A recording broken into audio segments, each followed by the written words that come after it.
times do you talk to somebody and it's like, hey Eric, how you doing?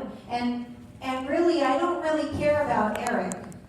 I don't really care what he's going to say because I'm already over here with Ariana because I want to catch her because I want to tell her that I got a new iPhone or whatever it is. And so, hey Eric, how you doing? But my mind is over here. Eric really needs a friend to speak to because Eric's on the verge of depression, and I'm throwing my attention over here, and I'm pretending like I really care. I'm not aggressively present because I'm not aware of what's happening here. Does that make sense? How many of you guys have done that? Especially to our parents. Yes or no? Mom, how you doing? Okay, and I'm over here going like, okay, let's go watch something on Netflix or whatever. What's coming up on Netflix? Yes or no? Yoga says, knock that shit off.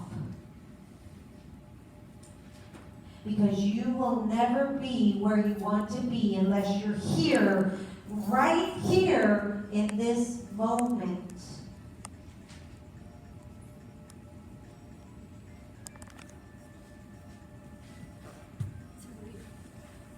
Does that make sense?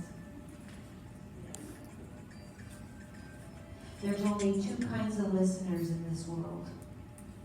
Those that are actually listening with a heart to listen to what it is that Eric's got to say, or those that are waiting for Eric's noise to stop so I can get in there and say what I want to say.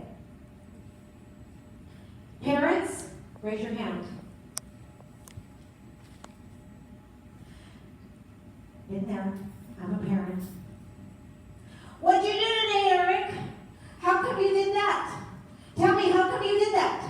Tell me, why'd you do that? Tell me, why'd you do that, Eric? Why'd you choose that? Am I willing to listen to what he's saying? Hell no. I've got an agenda. And the agenda is badgering and not listening and not being wholly present. We do that a lot. We tend to do that with our mom. Yeah, Mom, I know, yeah. Yes or no? Did you do your homework? Yeah. They don't care. They just want to hear. But now you're in this class and you know that you can no longer do that. You've got to be aggressively present. And I've got to be aggressively present to look and to feel and to try to see and to try to get into what it is that he's telling me, because his mind is going to tell me something, but his heart's going to tell me something else. Because we are a duality. We tell people, I want to get an A, Professor. Yeah, from here out. But when it comes to taking the action, we have all kinds of excuses. Oh, well, you know what? I couldn't because my car ran out of gas. Oh, well, you know what? I couldn't because my sister-in-law died. And we make up lies. And so that's the incongruence, yoga says. That's the incongruence of your life. And then you wonder why you attract those kinds of people into your life. Have you ever wondered that? They're reflecting who you are being.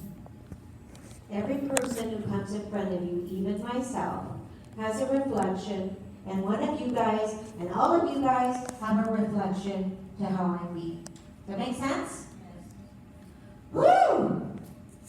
Life is complicated, yes or no? But we have the key. Become aggressively present. Right? All right. Homework section. Go to the homework section. Here's your homework. 2 things. Oh, God, yeah. I hate her because she talks all the whole period, and we got homework. Anybody thinking that? You guys are a bunch of liars. Right? Because the truth is if you find yourself thinking that, you're in judgment. And you forgot to leave your ego at the door. You're in judgment. You're judging me. Damn. She pisses me off. And I say, yeah, baby. Right? Okay, so here's what you're going to do. Here's your homework. Homework number one, homework part number one is to listen to that 2-minute video that I put on Canvas. And write in your journal, what are your thoughts on that? Because it's about being aggressively present. Okay? 2 minutes of your time. You don't have to watch it, just listen to it. Right? Number two, in your homework, I want you to write in this section what it is you really want in life. How many of you guys know exactly what you want in life?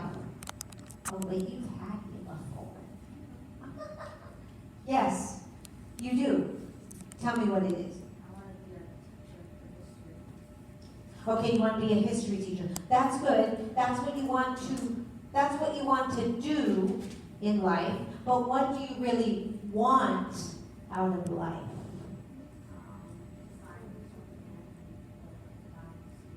Okay. Right? Yeah. So, yeah, kind of, sort of. But here's the thing. You've got to know exactly what it is you want, and it can change. People are always afraid to write down what it is you want because they think, oh, what if that's not what I want in 5 years? That's okay. That's okay. What we're doing right now is we're getting this energy of, wow, knowing what it is I want. Because if you don't know where you're going, how do you know when you get there? I want to be rich. Okay. What does rich mean?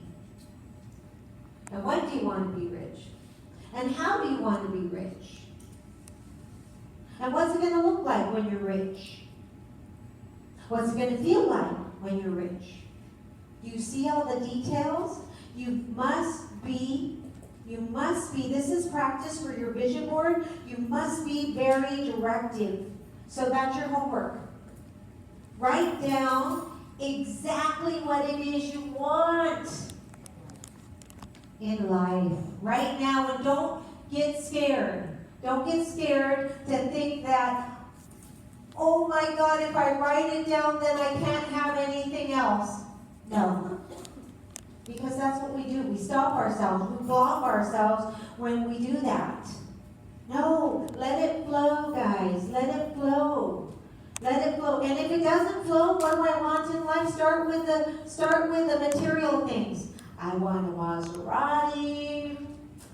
I want a red Maserati. I want a red Maserati with a tan interior. I want a red Maserati with a tan interior with Bose speakers. Do you see where I'm going with this? I'm going from general to specific. I want to attract the love of my life.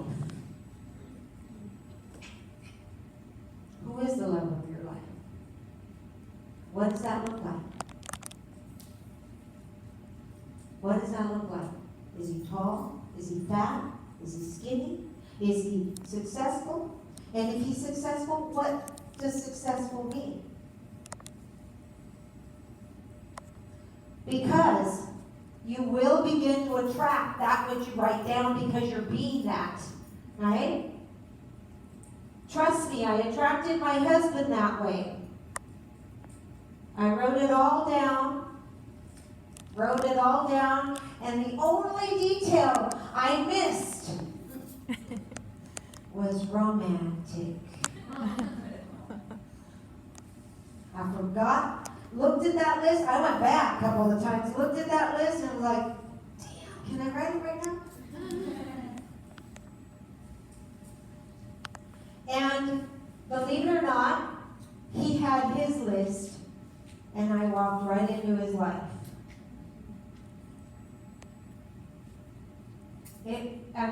Yeah.